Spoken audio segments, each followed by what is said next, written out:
Hello students, welcome to edu Shakha. Class 10th और 12th के board के एग्जाम्स अब नजदीक आ रहे हैं। उम्मीद है आपकी तैयारी चल रही होगी। आपकी इस तैयारी को बढ़ाने के लिए हम लेके आए हैं रिवीजन क्लासेस, जहां पे हर वीडियो में एक चैप्टर कंप्लीट करने वाले हैं।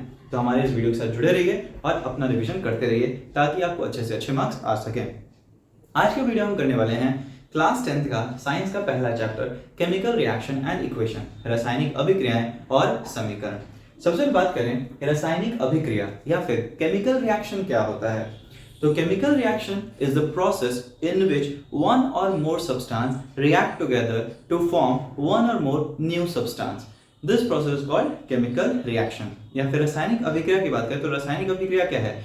तो वैसी प्रक्रिया जिसमें एक या एक से अधिक पदार्थ आपस में अभिक्रिया करके एक या एक से अधिक नए पदार्थ का निर्माण करते हैं, तो इसको रासायनिक अभिक्रिया कहते हैं। जैसे कि ए है और बी, ये दोनों आपस में अभिक्रिया किया और बना लिया सी और डी। जो पदार्थ आपस में अभिक्रिया करते हैं इसको कहते हैं रिएक्टेंट या फिर अभिकारक। और जो नया प्रोडक्ट में नया पदार्थ मिल रहा है इसको कहते हैं प्रोडक्ट या फिर उत्पाद। तो किसी भी रासायनिक अभिक्रिया में एक या एक से अधिक पदार्थ आपस में मिलता है और एक से एक अधिक नए पदार्थ का निर्माण करता है। अब जब रासायनिक प्रक्रिया होती है तो इस प्रक्रिया के दौरान क्या क्या बदलाव हो सकता है, आइए देखते हैं बदलावों को। तो सबसे पहले बदलाव हम क्या देखेंगे? चेंज इन स्टेट, अवस्था में बदलाव। मतलब ठोस जो है वो लिक्विड बन जाए, लिक्विड जो है वो गैस बन जाए। तो इस तरीके से सॉलिड लिक्विड में, लिक्विड गैस में आपस में स्टेट में चेंज होते रहता है। तो इसको बोलेंगे मेनली जो चेंज इन स्टेट। जैसे कि बात किया जाए बर्फ है, आइस, तो आइस को जब हीट करते हैं तो वाटर बन गया। तो यहाँ पे क्या हुआ? आइस भी पानी है, बस फर्क क्या है, ये सॉलिड है और वाटर तो पानी है ही, फर्क क्या है, ये लिक्विड है। तो हमें किसी भी रासायनिक अभिक्रिया के दौरान स्टेट में बदलाव होता हुआ दिखाई दे सकता है। आइस लिक्विड में, लिक्विड गैस में इस तरीके से परिवर्तन होता हुआ दिखाई दे सकता है। दूसरा, चेंज इन कलर, रंग में परिवर्तन। जैसे कि अगर बात किया जाए कॉपर सल्फेट है, तो copper sulphate aqueous, copper sulphate जो जलीय होता है, पानी मिला हुआ, तो कॉपर सल्फेट जो जलीय होता है उसका रंग नीला होता है। अगर इसको हम रिएक्ट करवा दें जिंक के साथ तो क्या हो जाएगा? तो ये बना लेगा जिंक सल्फेट और साथ ही साथ जो है कॉपर। तो यहाँ से जो नीला कलर कॉपर सल्फेट है उसका रंग गायब होता हुआ हमें इस अभिक्रिया में दिखाई देगा। तो रंग का परिवर्तन हमें देखने को मिलेगा। जैसे कॉपर सल्फेट हो गया, कॉपर सल्फेट 5 मोल पानी का होता है उसके क्रिस्टल में। कॉपर सल्फेट का जो क्रिस्टल होता है उसके अंदर 5 मोल पानी का होता है और इसी पानी के चलते जो है वो नीला कलर दर्शाता है। अगर इसको हम पूरा सुखा दें तो इसका रंग गायब हो जाएगा। इस तरीके से आयरन सल्फेट हो गया, आयरन सल्फेट में 7 मोल होता है पानी का, तो अगर इसको पूरा सुखा दिया जाए तो इसका भी रंग परिवर्तन हो जाएगा। ऐसे आयरन सल्फेट का जो रंग होता है वो हरा कलर का होता है, ग्रीन कलर का होता है। तो चेंज इन कलर। तीसरा बात करें एवोल्यूशन ऑफ गैस, कोई भी गैस का उत्सर्जन। तो किसी भी रासायनिक प्रक्रिया को हम क्या देखेंगे कि कोई नया गैस हमें निकलता हुआ नजर आ सकता है। जैसे कि बात किया जाए, मान लो एसिड है, कोई भी अम्ल, इस एसिड को जब रिएक्ट करवाते हैं मेटल के साथ या फिर धातु के साथ तो क्या होता है यहाँ पे? यहाँ बन जाएगा सॉल्ट, लवण, और साथ ही साथ जो है हाइड्रोजन गैस बाहर आता है।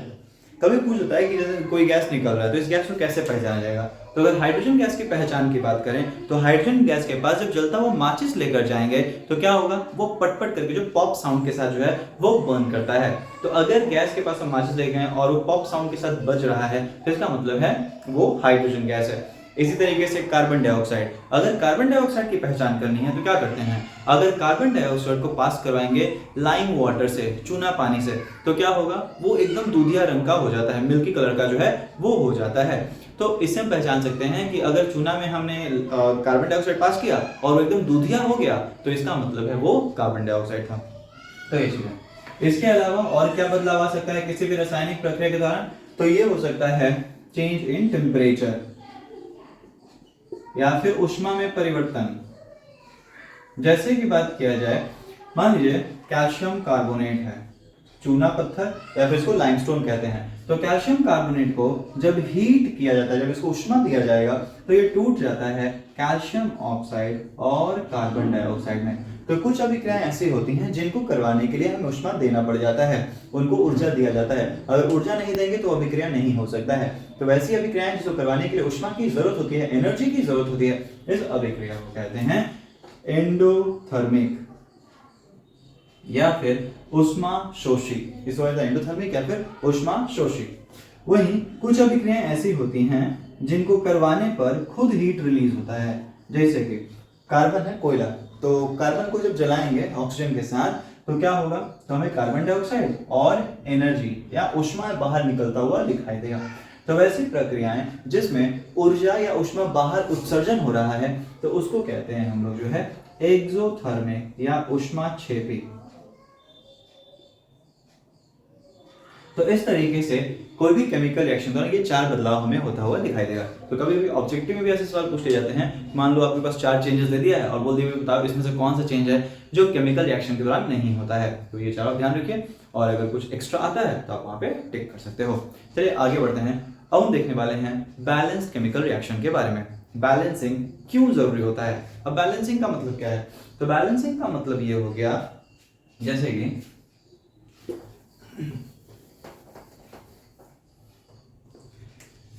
पानी है या फिर हाइड्रोजन है, ऑक्सीजन है, ये मिला बना लिया पानी।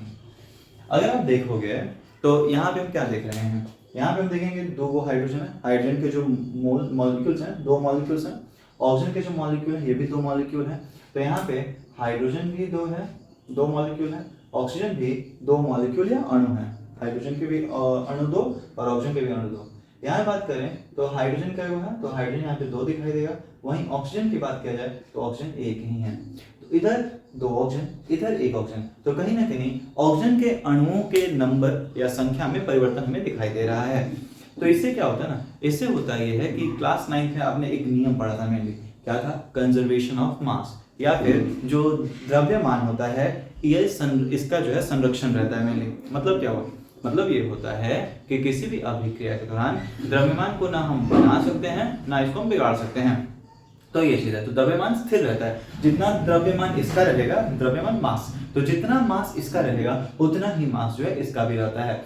तो इसीलिए ये law of conservation of mass को फॉलो करवाया जाए तो इसलिए हम नंबर ऑफ एटम्स दोनों तरफ बैलेंस कर देते हैं। अगर यहाँ पे हाइड्रोजन दो है, ऑक्सीजन दो है, इधर हाइड्रोजन भी दो है लेकिन ऑक्सीजन एक ही है, तो दोनों तरफ हम चाहेंगे कि ऑक्सीजन की और हाइड्रोजन की संख्या सेम रहे, इसीलिए रिएक्शन को बैलेंस करते हैं। तो रिएक्शन को बैलेंस क्यों करना है, ताकि ये law of conservation of mass को फॉलो कर सके।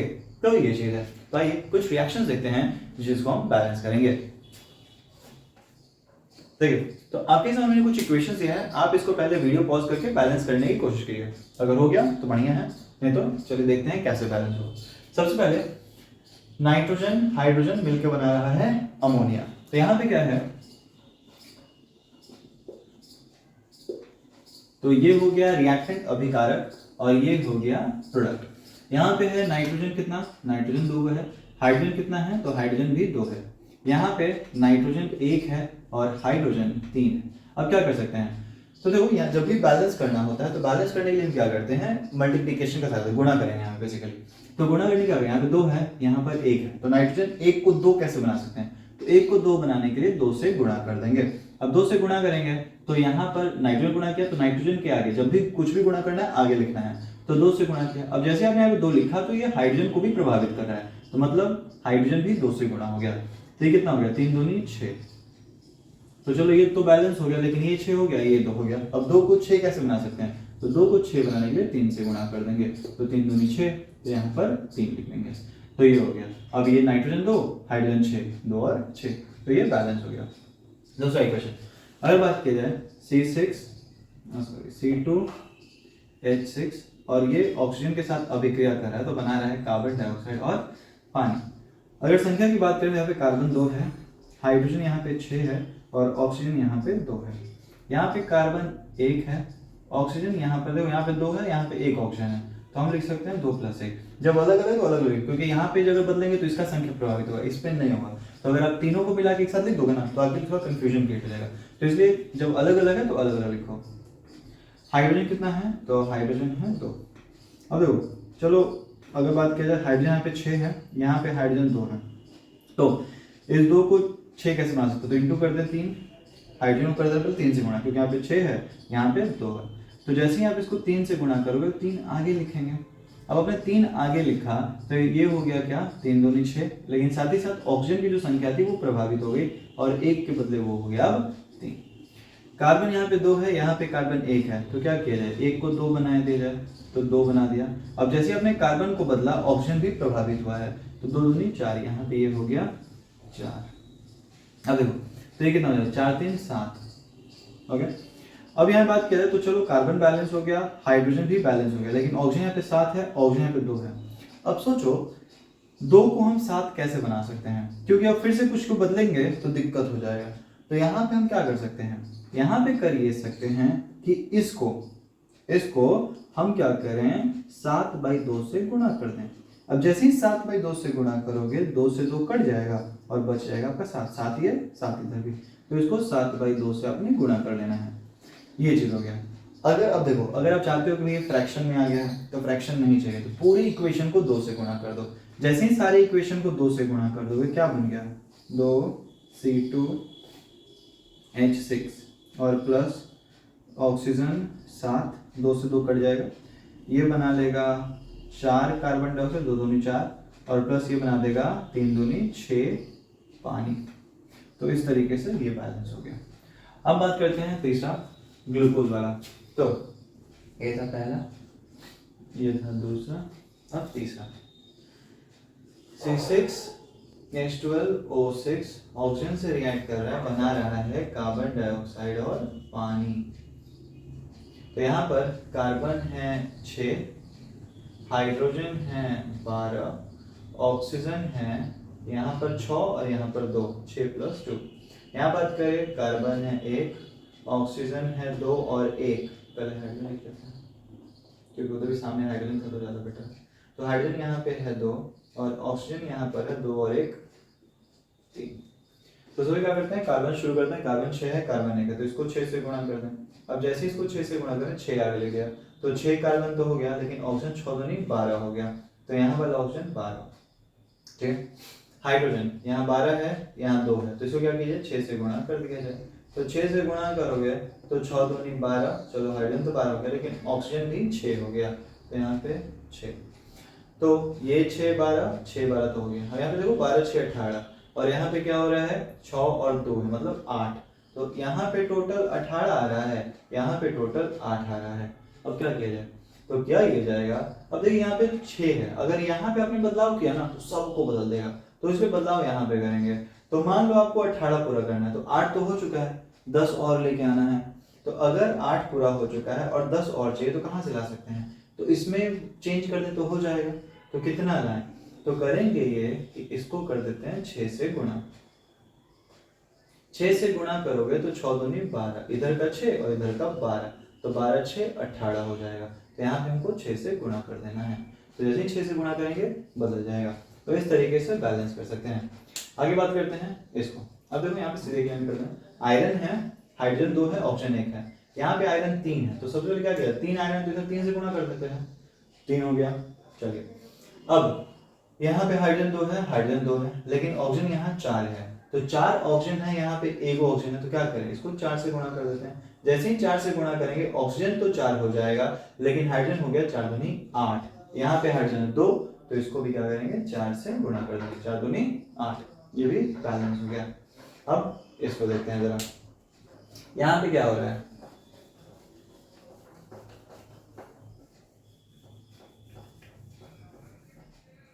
देखिए बैरियम यहाँ पर है 1, क्लोरीन यहाँ पर है 2, एल्यूमिनियम 2, देखो सल्फेट पढ़ते हैं इसको SO4 सल्फेट होता है, लेकिन यहाँ पे अलग अलग चलते हैं। तो सल्फर मेरे पास है 3, ये ब्रैकेट के अंदर, तो ये 3 इससे भी गुणा होगा, 3 इससे भी गुणा, दोनों से गुणा होगा, तो सल्फेट यहाँ पर है 3 और ऑक्सीजन 4 3 12, तो ऑक्सीजन पास यहाँ पे 12। यहाँ बात किया जाए बैरियम है 1, क्लोरीन ये है 3, एल्यूमिनियम इधर 1 ही है, सल्फर इधर 1 है और ऑक्सीजन यहाँ पर 4 है। क्या किया जाए। तो सर देखो ऑक्सीजन 12 है, यहाँ पे ऑक्सीजन 4 है, तो 4 3 12 कर देते हैं, 3 से गुणा। तो जैसे 3 से गुणा करोगे यहाँ पे 3 हो गया, ठीक, तो यहाँ पे आपका 3 हो गया। चलो ये तो बैलेंस हो गया। अब बात करें बैरियम, यहाँ पे 1 है। अच्छा यहाँ पे देखो जैसे अब 3 से गुणा तो बैरियम भी 3 से गुणा हो गया है, बैरियम भी 3 से गुणा हुआ और सल्फर भी 3 से गुणा हुआ है, ठीक है। तो कुल मिला के बात यह है कि ऑक्सीजन तो चलो 12 हो गया, बैरियम भी 3 और सल्फर भी 3। तो यहाँ बैरियम 3 है, यहाँ बैरियम 1 है, तो इसको 3 से गुणा कर देते हैं इंटू 3।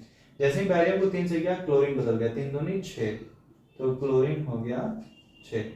और जब क्लोरीन 6 हो गया, यहाँ पे क्लोरीन 3 है, तो क्या करें 2 से गुणा कर देते हैं। जैसे ही क्लोरीन को 2 से गुणा किया एल्यूमिनियम में परिवर्तन हो गया, एल्यूमिनियम भी 2 हो गया। तो यहाँ पे 3 3 6 6 2 2 3 3 12। तो ये हो गया बैलेंस। तो बस इतना ही करना है, ये हो गया। तो ये हो गया बैलेंसिंग ऑफ केमिकल रिएक्शन, रासायनिक अभिक्रियाओं कैसे बैलेंस करना है, संतुलित करना है। अब आगे बढ़ते हैं और देखेंगे टाइप ऑफ रिएक्शंस के बारे में, जिसमें हम पढ़ने वाले 5 तरह के केमिकल रिएक्शंस के बारे में। चलिए तो अब देखते हैं मेनली रासायनिक अभिक्रियाओं के प्रकार या फिर टाइप ऑफ केमिकल रिएक्शन। तो मेनली हम 5 तरह के केमिकल रिएक्शन के बारे में पढ़ने वाले हैं।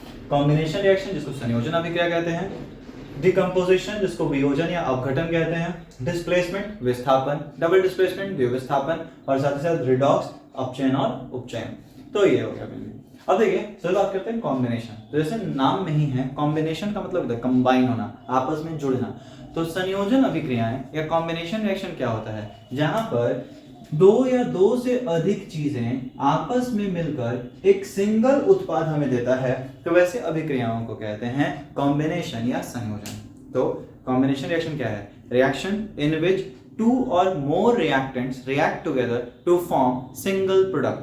संयोजन अभिक्रिया वैसी अभिक्रियाएं होती हैं जिसमें 2 या 2 से अधिक पदार्थ मिलकर एक पदार्थ का निर्माण करते हैं, तो इसको हम बोलते हैं संयोजन अभिक्रिया। तो ये चीज है, 2 या 2 से अधिक चीजें मिल रही हैं, आपस में एक सिंगल प्रोडक्ट बना लिया। तो जैसे कि मैग्नीशियम है, मैग्नीशियम को जब ऑक्सीजन के साथ रिएक्ट करते हैं तो बना देता है मैग्नीशियम ऑक्साइड।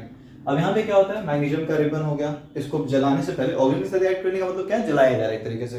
तो जलाने से पहले जो क्या करते हैं, अच्छे से साफ करते हैं, मैग्नीशियम रिबन पूरा साफ कर देता है, क्योंकि हो सकता है कि मैग्नीशियम रिबन के ऊपर एक मैग्नीशियम ऑक्साइड का लेयर चढ़ गया हो, वो मैग्नीशियम ऑक्साइड का लेयर जलने उसको जल्दी देगा नहीं, तो इसीलिए मेनली जो है उसको साफ कर लिया जाता है ताकि वो आसानी से जल सके। तो ये पूछा भी जाता है मेनली कि मैग्नीशियम रिबन को जलाने से पहले क्यों उसको साफ करते हैं, तो इसीलिए साफ करते हैं ताकि उस पे मैग्नीशियम ऑक्साइड का जो लेयर पड़ा हुआ है, परत पड़ा हुआ है, उस परत को हटाया जा सके और उसको आसानी से जलाया जा सके। तो ये चीजें हैं। तो मैग्नीशियम को जब जलाते हैं तो ये सफेद लौ के साथ जो है ये जलता है, व्हाइट फ्लेम के साथ ये जलता है, और बचा हुआ मैग्नीशियम ऑक्साइड क्या है, ये राख हो जाएगा, जलने के बाद राख। इस तरीके से बात की जाए कोयला, कोयले को जब जलाते हैं, कार्बन है कोयला, तो कोयले को जब जलाते हैं तो बनता है कार्बन डाइऑक्साइड, ठीक है।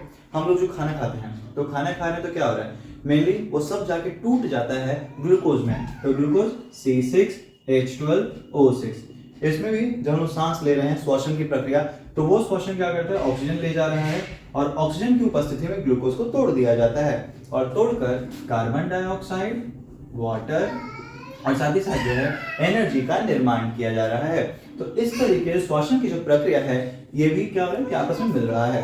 तो यहाँ बात की जाए मेनली ज्यादातर जो संयोजन अभिक्रियाएं या फिर जो कॉम्बिनेशन रिएक्शंस होते हैं, ये सब एक्सोथर्मिक होते हैं, ऊष्माक्षेपी होते हैं। मतलब इन अभिक्रियाओं के दौरान हमें ऊर्जा जो है वो उत्तेजित होती हुई बाहर निकलती हुई दिखाई देगी। तो ये सारे जो अभिक्रियाएं होती हैं ये सब ऊष्माक्षेपी या फिर एक्सोथर्मिक होते हैं। इसी तरीके से जब कोई फल वल या पत्ता होता सड़ बढ़ जाता है तो उसका जो डिकम्पोजिशन है, उसका जो विघटन है, वो भी एक तरीके का एक्सोथर्मिक प्रक्रिया ही है। तो ये सब कॉम्बिनेशन रिएक्शन। आगे बढ़ते हैं डीकम्पोजिशन या फिर वियोजन या अपघटन अभिक्रियाएं। तो डीकम्पोजिशन रिएक्शन या अपघटन का मतलब क्या हुआ, इसका मतलब ये होता है decomposition reaction is that reaction in which a single reactant breaks to give 2 or more product. तो विघटन या फिर वियोजन अपघटन या वियोजन अभिक्रियाएं वैसी अभिक्रियाएं होती हैं जिसमें एक उत्पाद, एक पदार्थ टूटकर 2 या 2 से अधिक पदार्थ का निर्माण करता है, तो इसको कहते हैं वियोजन। जैसे कि ए है, A टूटा तो बना रहा है C और D, तो A टूटा तो C और D का निर्माण कर दिया। जस्ट इसको उल्टा है, दो या दो चीजें मिल रही हैं तो एक सिंगल प्रोडक्ट बन रहा है। वियोजन में, डिकम्पोजिशन में क्या हो रहा है, उल्टा, एक सिंगल रिएक्टेंट जो है ये टूटकर दो या दो से अधिक प्रोडक्ट देता है। जैसे कि कैल्शियम कार्बोनेट है, तो कैल्शियम कार्बोनेट को जब हीट किया जाता है, गर्मी दी जाती है, तो गर्मी में ये टूट जाता है और बनाता है कैल्शियम ऑक्साइड और कार्बन डाइऑक्साइड। तो यहाँ पे इस अभिक्रिया को कराने के लिए हमें ऊर्जा या ऊष्मा देना पड़ा। तो ये अभिक्रिया किस तरह की अभिक्रिया है, तो हम देखेंगे क्या वियोजन या अपघटन जो अभिक्रिया होती है, डिकम्पोजिशन रिएक्शन, ये एंडोथर्मिक होता है। इनको करवाने के लिए हमें ऊर्जा देना पड़ जाता है, तब जाके ये अभिक्रियाएं होंगी। तो ये चीज, इसको बोलते हैं चूना पत्थर। मेनली चूना में आप क्या ध्यान रखोगे, एक होता है कैल्शियम ऑक्साइड, एक होता है कैल्शियम ऑक्साइड। कैल्शियम ऑक्साइड को कहते हैं स्लेक्ड लाइम या फिर बिना बुझा हुआ चूना। इसको कहा जाता है स्लेक्ड लाइम या फिर बिना बुझा हुआ चूना। कैल्शियम ऑक्साइड को जब हम पानी में मिलाएंगे तो मिलेगा कैल्शियम हाइड्रोक्साइड, जिसको कहते हैं मेनली लाइम वाटर। ठीक है, ये होता है मेनली लाइम। तो कैल्शियम हाइड्रोक्साइड लाइम वाटर होता है, और ये जो होता है इसको हिंदी में कहते हैं बुझा हुआ चूना। ये होता है बिना बुझा हुआ चूना, स्लेक्ड लाइम, और ये लाइम होता है, लाइम वाटर, कैल्शियम हाइड्रोक्साइड। इसी लाइम वाटर, इसी चूने का इस्तेमाल किया था पोचारा वगैरह करने के लिए। देखो जब पोचारा करते थोड़ा सा आपको गीला गीला, थोड़ा डल नजर आता है, लेकिन सूखने के बाद उसमें चमक आ जाती है। तो ऐसा क्या होता है, तो ऐसा इसलिए होता है क्योंकि जो कैल्शियम हाइड्रोक्साइड है, बुझा हुआ चूना, जब ये कार्बन डाइऑक्साइड के साथ अभिक्रिया करता है तो बना लेता है कैल्शियम कार्बोनेट, और इसी कैल्शियम कार्बोनेट के चलते जो है चमक आ जाती है। तो ये चीज है, यहाँ पे ये तीन चीजें ध्यान रखिएगा, कैल्शियम ऑक्साइड, स्लेक्ड लाइम, बिना बुझा हुआ चूना, कैल्शियम हाइड्रोक्साइड, लाइम वाटर बोलते हैं इसको, और ये होता है बुझा हुआ चूना, कैल्शियम कार्बोनेट, लाइम स्टोन कहते हैं, चूना पत्थर। तो ये तीन चीजें जो है मेनली आपस में जुड़ा हुआ है। तो आइए वापस आते हैं डिकम्पोजिशन या वियोजन में। तो यहाँ पे क्या होता है कि किसी भी रिएक्टेंट को तोड़ने के लिए हमें एनर्जी या ऊष्मा देना पड़ेगा। अब जो एनर्जी या ऊर्जा हम दे रहे हैं वो ऊर्जा तीन तरीके से दे सकते हैं। एक तो हीट करके, उसमें ऊर्जा गर्मी दे के हम कर सकते हैं, जैसे यहाँ पे क्या किया हमने, हीट किया, चूल्हा पे चढ़ा दिया और वो गर्मी ले रहा है। तो एक तो ये हो जाता है। दूसरा होता है वैद्युत अपघटन। वैद्युत अपघटन जिसको इलेक्ट्रोलाइसिस कहते हैं, ये हो गया थर्मल डिकम्पोजिशन। थर्मल डिकम्पोजिशन जब हीट करके उसको डिकम्पोज या तोड़ा जा रहा है, तो थर्मल डिकम्पोजिशन का उदाहरण ये हो जाता है। ऊष्मा के द्वारा इसका वियोजन किया जा रहा है। दूसरा होता है वैद्युत अपघटन। वैद्युत अपघटन का मतलब क्या होता है, इलेक्ट्रिसिटी, जैसे पानी है, पानी को तोड़ने के लिए हम क्या करेंगे, इलेक्ट्रिकल एनर्जी देंगे, वैद्युत अपघटन इसको बोलते हैं। तो ये टूट जाएगा हाइड्रोजन और ऑक्सीजन में। तो जब बिजली के द्वारा या वैद्युत के द्वारा जो है जब इसको तोड़ा जा रहा है तो इसको वैद्युत अपघटन या इलेक्ट्रोलाइसिस कहते हैं। वैद्युत अपघटन या इलेक्ट्रोलाइसिस। तो एक हो गया थर्मल डिकम्पोजिशन, एक होता है इलेक्ट्रोलाइटिक डिकम्पोजिशन, और एक होता है लाइट डिकम्पोजिशन या फिर फोटोलाइसिस। फोटोलाइसिस का मतलब क्या होता है, सूर्य के प्रकाश में किसी चीज को तोड़ना। जैसे कि सिल्वर क्लोराइड AgCl। तो AgCl जो होता है ना, ये थोड़ा सा सिल्वर कलर का होता है, चांदी की तरह। जब इसमें सनलाइट आता है, HNu सनलाइट, तो जब इसे सूरज की रोशनी पड़ती है तो सूरज की रोशनी में टूट जाता है और देता है Ag और क्लोरीन अलग।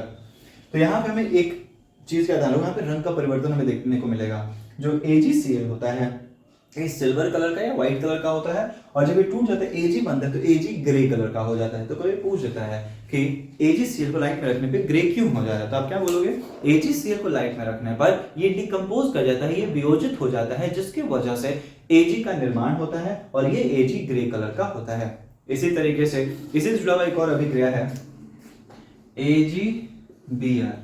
जब इसको हीट किया जाता है तो बनता है सनलाइट के प्रेजेंस में, तो सूरज की रोशनी में ये जो AgBr है ये बना लेता है Ag और ब्रोमीन। और इस अभिक्रिया का इस्तेमाल किया जाता है ब्लैक एंड व्हाइट फोटोग्राफी में। जो श्वेत सफेद फोटोग्राफी होती है उसमें चित्रण में जो है इसका इस्तेमाल किया जाता है AgBr का। तो ध्यान रखिएगा कौन सा अभिक्रिया जो है ब्लैक एंड व्हाइट फोटोग्राफी में यूज की जा रही है, तो ये वाला AgBr सनलाइट की उपस्थिति में टूट जाता है Ag और ब्रोमीन में, तो इसका ब्लैक एंड व्हाइट फोटोग्राफी में जो है इस्तेमाल किया जाता है। अब बात करते हैं डिस्प्लेसमेंट रिएक्शन के बारे में।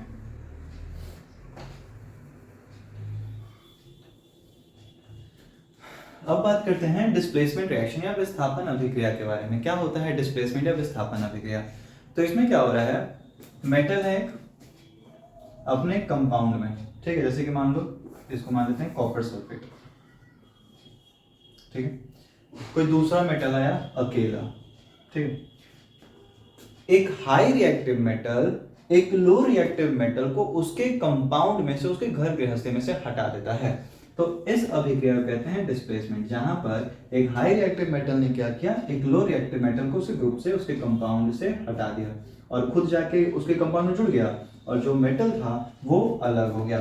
तो इस तरह के रिएक्शंस जहां पर a high reactive metal displaces a low reactive metal from its compound is called displacement reaction। या फिर विस्थापन अभिक्रिया क्या है? तो विस्थापन अभिक्रिया में एक ज्यादा क्रियाशील धातु एक कम क्रियाशील धातु को उसके जो यौगिक में से हटा देती है, विस्थापित कर देती है।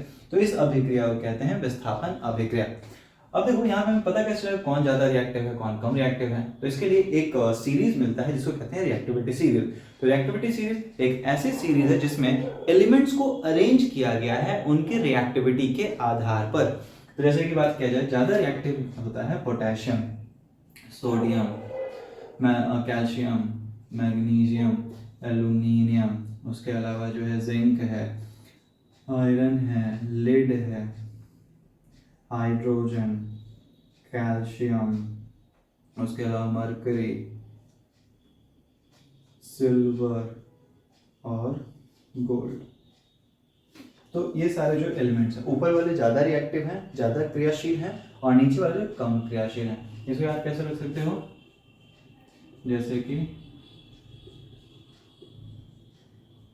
काशी नाथ का, तो का सी मान लेना, माली, आलू जरा फीका पकाता है, कौन है आगे आए। तो देखो, काशीनाथ का माली आलू जरा फीका पकाता है, कौन है आगे। अब कैसे याद कर सकते हो, जैसे काशी के, नाथ का Na सोडियम, Ka तो मान लेना कि कैल्शियम की बात हो रही है, कैल्शियम याद होना चाहिए, थोड़ा बहुत याद भी करना पड़ेगा आपको। माली Mg मैग्नीशियम, आलू Al एल्यूमिनियम, जिंक का Z से ज़रा से हो गया Zn जिंक, फीका Fe आयरन, ठीक है। उसके अलावा पकाता, तो पकाता का Pb, मतलब यहाँ पे लिड मान लेना है इसको, Pb होता है लिड का, है हाइड्रोजन, कौन का फिर से यहाँ पे सी है, सी नहीं कॉपर ना, Cu कॉपर।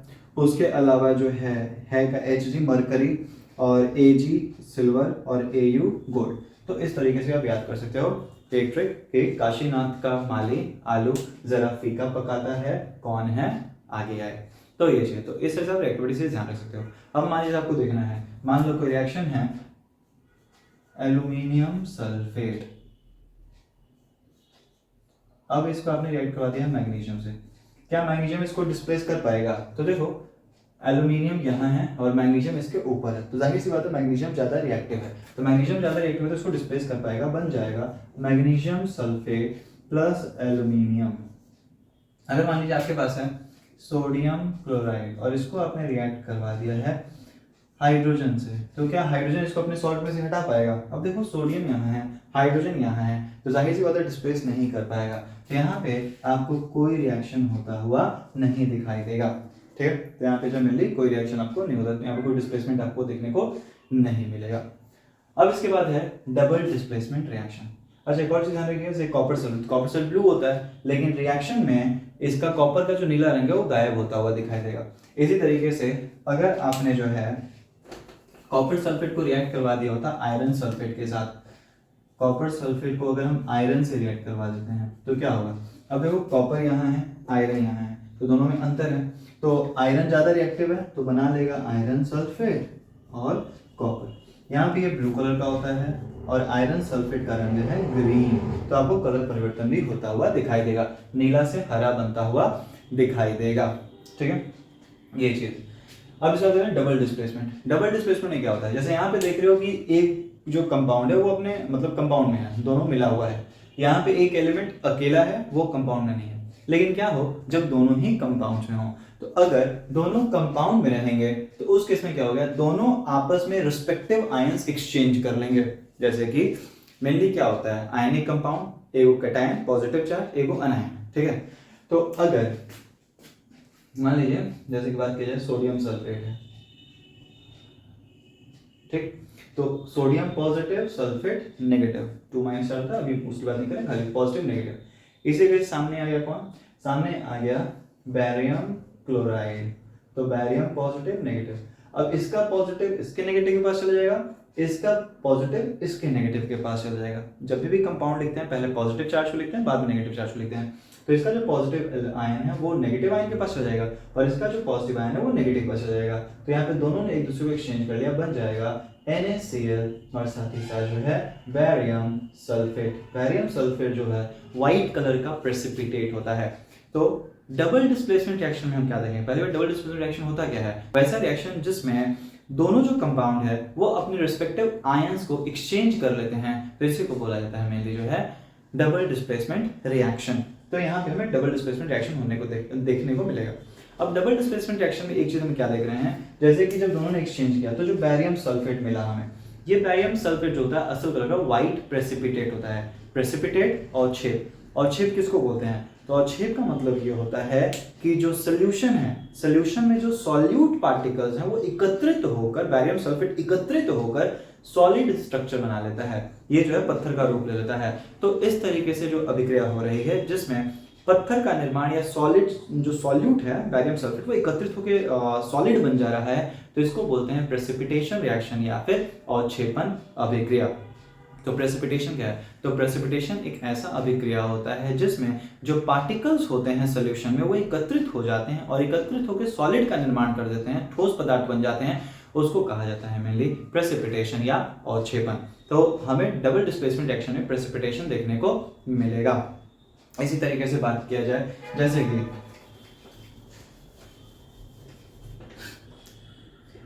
सल्फ्यूरिक एसिड है, अगर सल्फ्यूरिक एसिड को हमने रिएक्ट करवा दिया NaOH के साथ तो क्या होता है, तो सोडियम सल्फेट के पास आ गया, तो बना लिया सोडियम सल्फेट, और साथ ही साथ जो है हाइड्रोजन OH के पास हो गया, बन गया पानी। तो यहाँ पर भी दोनों ने अपने आयंस एक्सचेंज किया, बट फर्क इतना है कि इस रिएक्शन में हमें ये एसिड था ये बेस था, तो जब एसिड और बेस आपस में मिलता है तो बनाता है सॉल्ट और वाटर, जिस रिएक्शन को नाम दिया जाता है न्यूट्रलाइजेशन। तो यहाँ पे हमें जो है दोनों मिलके जो है न्यूट्रल कंपाउंड या उदासीन यौगिक जो है बनते हुए दिखेंगे। तो इसको भी जो मेनली ये भी किस चीज का एग्जांपल हो गया, डबल डिस्प्लेसमेंट। तो डबल डिस्प्लेसमेंट में हमें प्रेसिपिटेट बनता हुआ नजर आ सकता है अवक्षेप, या फिर हमें न्यूट्रलाइज कोई उदासीन कंपाउंड यौगिक बनता हुआ नजर आ सकता है। अब बात करते हैं रिडॉक्स रिएक्शन के बारे में। रिडॉक्स रिएक्शन या उपचयन अपचयन क्या होता है, तो रिडॉक्स की बात करें तो रेड और ऑक्स, रेड शब्द का मतलब होता है रिडक्शन और ऑक्स शब्द का मतलब होता है ऑक्सीडेशन। तो वैसा अभिक्रिया, वैसा रिएक्शन जिसमें रिडक्शन और ऑक्सीडेशन दोनों साथ में हो रहा होता है, तो इसको बोलते हैं रिडॉक्स रिएक्शन। ठीक है, अब रिडक्शन या ऑक्सीडेशन क्या है, तो रिडक्शन यहाँ पे दो शब्दों में लाके, ये हो गया रिडक्शन और ये होता है ऑक्सीडेशन, इसको कहते हैं उपचयन और ये हो जाता है अपचयन। तो कब बोलेंगे कि ऑक्सीडेशन हुआ है, कब बोलेंगे रिडक्शन हुआ है, तो अगर किसी अभिक्रिया में एडिशन ऑफ ऑक्सीजन या फिर ऑक्सीजन जुड़ता हुआ दिखाई देता है तो इसको कहा जाता है ऑक्सीडेशन। किसी चीज में ऑक्सीजन ऐड हो रहा है, जैसे कि बात किया जाए मैग्नीशियम, मैग्नीशियम जो ऑक्सीजन के साथ रिएक्ट हो तो बना रहा है मैग्नीशियम ऑक्साइड। अब यहाँ पे मैग्नीशियम अकेले था, ऑक्सीजन आके जुड़ जा रहा है तो बन गया मैग्नीशियम ऑक्साइड, तो ऑक्सीजन का जुड़ाव हो रहा है, तो इसको बोलेंगे ऑक्सीडेशन या अपचयन। मान लो कार्बन है, कार्बन को ऑक्सीजन से रिएक्ट कर रहा है तो बन गया कार्बन डाइऑक्साइड, यहाँ पे ऑक्सीजन जुड़ रहा है तो ये हो गया। अब मान लीजिए कॉपर ऑक्साइड है, कॉपर ऑक्साइड को जब हीट करते हैं तो बन जाता है कॉपर और ऑक्सीजन, तो ये अलग अलग हो जा रहा है। यहाँ पे कॉपर ऑक्साइड ऑक्सीजन के साथ था, अब ये अलग हो गया। तो इस प्रक्रिया को क्या बोलेंगे बेसिकली, इसको बोलते हैं रिडक्शन। रिडक्शन का मतलब होता है रिमूवल ऑफ ऑक्सीजन, ऑक्सीजन का बाहर निकल जाना। किसी चीज में से अगर ऑक्सीजन हट जा रहा है तो उसको बोलेंगे रिडक्शन या उपचयन, और किसी चीज में अगर ऑक्सीजन आके जुड़ जा रहा है तो उसको बोलते हैं अपचयन या ऑक्सीडेशन। जैसे कि बात किया जाए कॉपर, कॉपर को जब हीट करेंगे ऑक्सीजन तो बना लेता है कॉपर ऑक्साइड। यहाँ पे पूछता है मेनली ब्राउन, कॉपर का रंग ब्राउन होता है, तो ब्राउन कलर का कॉपर जब एयर में छोड़ दिया तो ये क्या हो रहा है, ये हरा बन जा रहा है। अब ये हरा बन, ये ब्लैक कलर का एक कंपाउंड बनाता है। वो ब्लैक कलर का कंपाउंड क्या है, तो ब्लैक कलर का कंपाउंड है कॉपर ऑक्साइड। कॉपर ऑक्साइड जो है, कॉपर ऑक्साइड जो होता है ये ब्लैक कलर का होता है। तो कॉपर को जब ऑक्सीजन में हीट करते हैं तो ये ब्लैक कलर का कंपाउंड आता है। मान लो इस कंपाउंड को जब हाइड्रोजन के साथ ट्रीट करोगे तो क्या होगा, तो होता यह है कि कॉपर अलग और पानी अलग, ठीक है। तो वापस से यहाँ पे आपको ब्राउन कलर का कॉपर मिलेगा। तो यहाँ से एक क्वेश्चन आपसे क्या बन सकता है, क्वेश्चन ये बन सकता है मेनली कि जब कॉपर को ऑक्सीजन के साथ हीट करते हैं तो ब्लैक बन जाता है, क्यों, तो ऐसा इसलिए होता है क्योंकि कॉपर ऑक्साइड बनाता है और कॉपर ऑक्साइड का रंग ब्लैक होता है। इस कॉपर ऑक्साइड को जब हाइड्रोजन से ट्रीट करोगे, हाइड्रोजन के साथ रिएक्ट करवाओगे तो वापस से कॉपर ब्राउन में हमको मिल जाएगा और पानी बनेगा। तो ये जो रिएक्शन है बेसिकली, अब यहाँ पे देखो इस रिएक्शन की बात करें तो क्या हो रहा है, कॉपर ऑक्साइड ऑक्सीजन के साथ जुड़ा हुआ है लेकिन इस साइड कॉपर अकेले हो गया, तो कॉपर ऑक्साइड में से ऑक्सीजन कहीं ना कहीं गायब हो चुका है, रिमूवल ऑफ ऑक्सीजन। तो अगर रिमूवल ऑफ ऑक्सीजन हुआ है तो मतलब क्या है, मतलब यहाँ पर हुआ है रिडक्शन। वहीं पे बात करें हाइड्रोजन, हाइड्रोजन यहाँ पे अकेले था, हाइड्रोजन अगर अकेले है और यहाँ पे हम क्या देख रहे हैं, ऑक्सीजन जुड़ गया है, तो हाइड्रोजन में ऑक्सीजन जुड़ रहा है तो इसको हम बोल सकते हैं ऑक्सीडेशन। तो ये हुआ है उपचयन और ये हुआ है रिडक्शन। तो यहाँ पे बोला जाए कि किसका रिडक्शन हुआ है, तो कॉपर ऑक्साइड का रिडक्शन हुआ है। किसका ऑक्सीडेशन हुआ है, तो हाइड्रोजन का ऑक्सीडेशन हुआ है। अच्छा, अगर बात किया जाए कि हाइड्रोजन को ऑक्सीडाइज किसने किया, हाइड्रोजन को ऑक्सीजन दिया किसने है, तो हाइड्रोजन को ऑक्सीडाइजिंग एजेंट है कॉपर ऑक्साइड, क्योंकि इसी का तो ऑक्सीजन इसने लिया है। तो अगर ऑक्सीडाइजिंग एजेंट की बात करें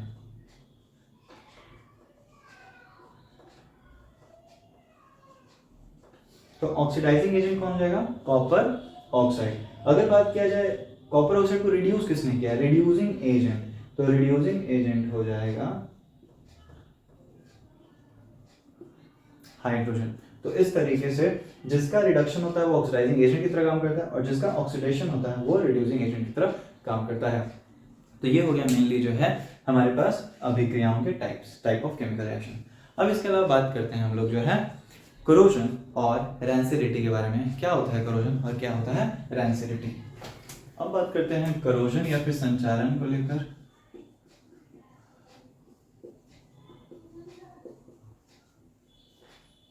संचारण या कोरोजन क्या होता है, तो जो धातु होता है मेटल, जब ये ऑक्सीजन और वाटर के प्रेजेंस में आता है, वाटर की उपस्थिति में आता है, तो क्या होता है ये रिएक्ट कर जाता है और रिएक्ट करता है तो धीरे धीरे जो है मेनली ऑक्साइड बनाएगा, ऑक्साइड, हाइड्रो ऑक्साइड, कार्बोनेट, ये सब बनाता है। तो जब भी कोई धातु ऑक्सीजन की उपस्थिति में आता है तो वो उसके साथ अभिक्रिया कर जाता है और धीरे धीरे अपना जो गुण होता है, अपनी जो प्रॉपर्टी होती है वो खोने लग जाता है। तो इसको बोलते हैं corrosion. When a metal comes in contact with moist air, it loses its property। इसी को बोलते हैं मेनली कोरोजन, अपनी प्रॉपर्टी को ये खो देता है। तो होता क्या है, जैसे कि बात किया जाए आयरन, आयरन जब ऑक्सीजन और पानी के प्रेजेंस में आता है तो ये बना देता है फेरिक ऑक्साइड Fe2O3 और कुछ कण पानी के। इस फेरिक ऑक्साइड को कहते हैं हम लोग रस्ट, जंग। इस फेरिक ऑक्साइड कहते हैं रस्ट। तो पूछा जा सकता है रस्ट का फॉर्मूला, तो रस्ट का फॉर्मूला होता है Fe2O3 और कुछ कण पानी के। इसको हम कहते हैं रस्ट या फिर हाइड्रेटेड फेरिक ऑक्साइड, जलीय फेरिक ऑक्साइड जो है इसको कहा जाता है। तो ये चीज, तो यहाँ पे इस प्रक्रिया को लोहा में जब ये होता है तो इसको संचालन ना करें, इसको बोलते हैं जंग लगना, और जो बना है उत्पाद इसको जंग कहते हैं। इस तरीके से कॉपर, कॉपर जब ऑक्सीजन के साथ रिएक्ट करता है और पानी के साथ रिएक्ट करता है मेनली, तो वो कार्बन डाइऑक्साइड वगैरह के साथ भी रिएक्ट कर जाता है, ठीक है। एयर में उपस्थित कार्बन डाइऑक्साइड उससे रिएक्ट करता है। तो ये क्या बना लेता है, ये बना लेता है कॉपर कार्बोनेट और साथ ही साथ जो है कॉपर हाइड्रो ऑक्साइड। इस कॉपर कार्बोनेट और कॉपर हाइड्रो ऑक्साइड के चलते कॉपर का जो रंग होता है वो हरा बदल जाता है।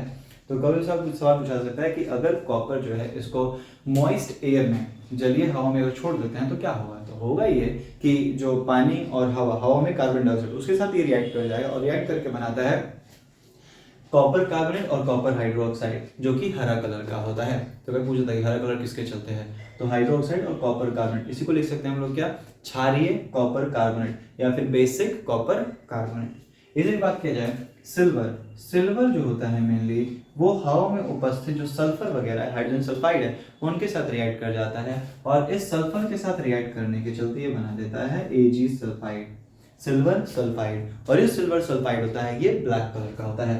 तो एयर में उपस्थित सल्फर के साथ रिएक्ट करके ये जो है काला कलर का सिल्वर सल्फाइड बना लेता है।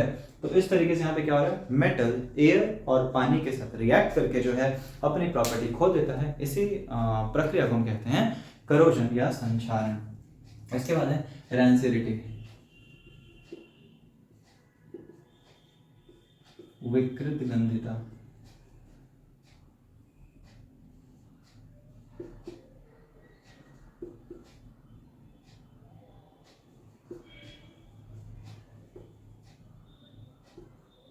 विकृत गंधिता की बात करें तो विकृत गंधिता क्या होता है, रैंसिडिटी क्या होता है। तो वैसे खाने के पदार्थ जिनमें तेल होता है या फिर फैट होता है, तो जब ये एयर के साथ कांटेक्ट में आता है, एयर की उपस्थिति में आता है, तो ये क्या होता है, ये अगेन ऑक्सीडाइज हो जाता है और ऑक्सीडाइज हो जाएगा तो मेनली वो खराब होने लग जाता है, उसमें हवा तो बदबू वगैरह आने लगती है। तो ये सब इसी प्रक्रिया कहते हैं रैंसिडिटी। तो रैंसिडिटी क्या है, तो रैंसिडिटी एक ऐसा प्रोसेस होता है जिसमें जो ऑयल फूड होता है या जो फैटी फूड होता है, ये जब एयर के कांटेक्ट में आता है तो अगेन ये अपनी प्रॉपर्टी खो देता है। खाना जो एयर जिसमें तेल होता है, जिसमें मेनली जो फैट होता है, तो वो खाना जब एयर की उपस्थिति में आता है तो अपनी प्रॉपर्टी खो देता है। इसी को कहते हैं मेनली रैंसिडिटी, वो खराब हो गया एक तरीके से, तो रैंसिडिटी कहा जाता है। अब कभी भी क्या होता है ना, खाने को हवा से बचाने के लिए हम क्या करते हैं, हम यूज करते हैं उसमें जो है एंटीऑक्सीडेंट। एंटीऑक्सीडेंट का मतलब ये होता है जो उसको ऑक्सीडाइज ना होने दे।